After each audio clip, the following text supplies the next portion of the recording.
Hi, my name is Deana Yuksel and I'm one of the nurses at the district.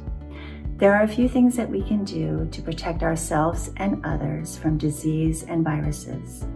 Among those are a combination of proper hand washing, wearing a face covering, and keeping a distance of at least 6 feet away from members outside our household.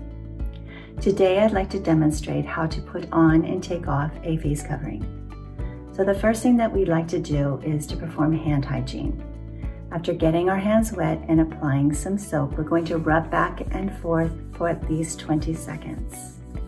We want to make sure that we get our fingertips in between our fingers, our thumbs, and the backs of our hands, and also our wrists.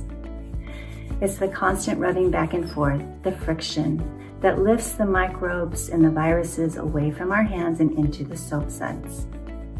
So after rubbing back and forth for at least 20 seconds, we now can rinse our hands. Under running water, we continue to rub back and forth until the soap suds are free from our hands. Then we take a clean paper towel to dry our hands thoroughly.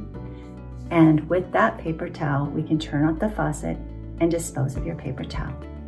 My hands are now clean and I can touch my face mask.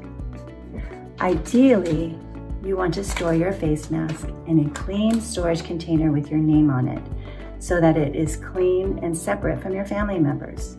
You also want it to be open so that your mask can ventilate. And when I reach in to touch my mask, I want to make sure that I only handle it from the ear straps. I don't want to touch the outside of my mask and I don't want to touch the inside of my mask. And when I put on my face mask, I want to make sure that it's secured around my nose, around my chin, and against my cheeks. I don't want my face covering to be hanging from my chin or hanging from my ear. The reason why is that I may have some microbes or contamination on my chin or my neck, therefore contaminating the inside of my mask where I put my nose and my mouth. If it's hanging from my ear, contamination can enter the inside of my mask and again, contaminating where I put my nose and my mouth. So holding from the ear straps, I carefully put on my face covering. Securely over my nose, over my chin, and against my cheeks.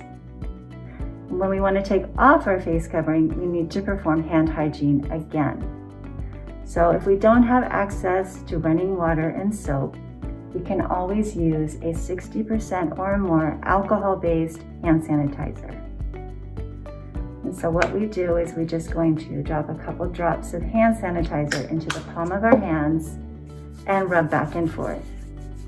We will use the same technique that we did with soap and water, making sure that we get our fingertips inside of our fingers, our thumbs, the backs of our hands, and our wrist. We want to keep rubbing back and forth until the hand sanitizer is dry and no longer sticky. It takes about 20 seconds.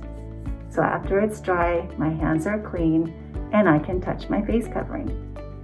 Again, only holding from the ear straps, I carefully remove my face covering, folding it in half to protect the inside. So if I am not done for the day and I want to go out again, I'm going to store my face covering into my storage container. But if I am done for the day, I want to wash my face covering in warm soapy water and let it hang to dry so that it's ready for the next day. And that's how you wear a face covering.